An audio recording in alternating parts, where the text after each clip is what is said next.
Hi, Vanessa Wesley here, bringing you this week's Weekly Whisper message, coming to you from theweeklywhisper.com. I just loved LaRue's message last week. She talked about mind dumping, using journaling to quiet the mind, and using a particular process called stream of consciousness, where you write down your thoughts as they occur to you without editing. And by doing this, and by doing several pages at a time, you quiet the mind and you open up creativity, and you can hear the whisper. Well, like LaRue, I have been doing this for several years, using this particular process introduced by Julia Cameron in The Artist's Way, and I have loved it. And I became so inspired by her message last week, I realized I hadn't been journaling in a while. So I got down, dusted off my Artist's Way journal. Well, I happened to notice today, while thinking about what the whisper message was going to be, that my journal was sitting on the table. And I decided, well, let's have some fun with this. So, on these Artist's Way journals, there are excerpts on each of the pages that are taken from her book, The Artist's Way.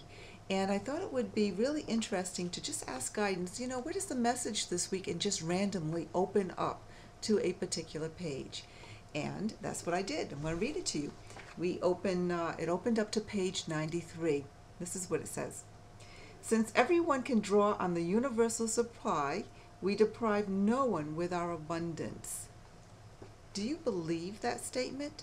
Because what that means is that you can be abundant and no one has to sacrifice or give up their abundance for you to have that abundance. It's a really nice statement, but do you really believe it? Do you believe it in your heart? We are all creative, and in that creativity lies our abundance. And are you using your particular gifts of creativity? Guidance is always telling you about your particular unique gifts. Today, I had a life purpose reading with a lovely woman who learned from her hand reading that she has numerous gifts. And it turns out that she actually even recognized these gifts in her. But when I asked her if she was using them in her work and getting paid for them, well, she isn't. And because she isn't using her gifts, she isn't feeling abundant or connected to her purpose either. So, how do you get connected to your creative gifts?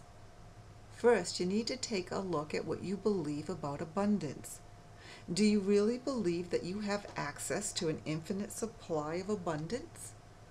If the answer is no, or I'm not sure, or I think I do, here's a tip for you. Ask yourself, how am I holding back my creative gifts? What is it that you can do, that you have a unique way of doing it, but you're not using it? Maybe you don't think it has value in the world. Maybe you don't think you're good enough. Whatever that is, write. Get your journal out and write, and allow your thoughts to flow onto the paper without censoring them or editing. And after you've written to a point where the mind has become quiet, that means that you can feel space between the thoughts, then ask, how can I serve others with my creativity? That lovely woman today got off the phone filled with so much more hope and direction, knowing that her gifts and creative way of expressing those gifts are her keys to abundance. To find your gifts, you will need to quiet your mind so that you can hear your inner guidance. Next week, I'm going to give you another tip on a way that you can quiet your mind, and you're going to love this. This one is so fun. It's going to be rockin', and that's just a hint. Until then, bye for now.